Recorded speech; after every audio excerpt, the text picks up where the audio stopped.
Ang bawat paggising natin sa umaga ay isang napakagandang biyaya, kaya dapat lagi tayong nagpapasalamat sa bawat araw na ibinibigay ng Diyos sa atin.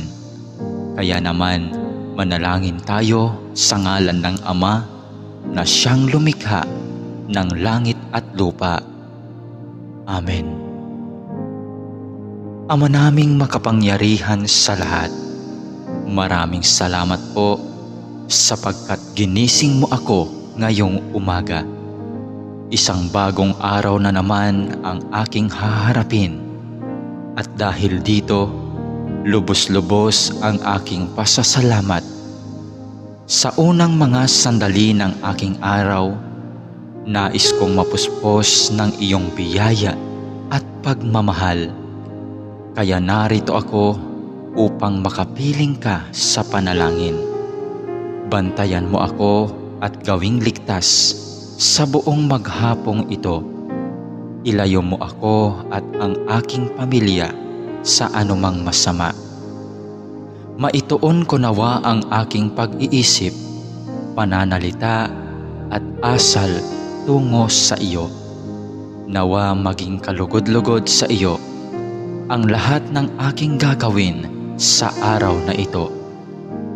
Panginoon ko at Diyos ko, naniniwala at nananalig ako na naririto ka at kapiling ko sa mga sandaling ito, na nakikita mo ako at iyong naririnig ang aking mga daing, mga kahilingan at mga panalangin. Kaya naman, Panginoon, ngayong umaga, sa iyong presensya at pagdamay mo ako kumakapit upang maharap ko ng may katatagan at katapangan ang araw na itong ibinigay mo sa akin.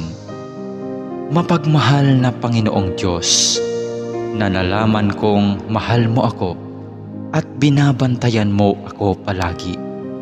Sa oras man ng kasiyahan at lalong-lalo na sa panahon ng kagipitan at pagsubok. Tulungan mo akong huwag makalimot sa katotohanan ito. Maraming salamat po sa biyaya mong pag-ibig at pag-iingat na hindi mo ipinagkait sa akin, sa kabila ng lahat ng kasalanan at pagkukulang ko.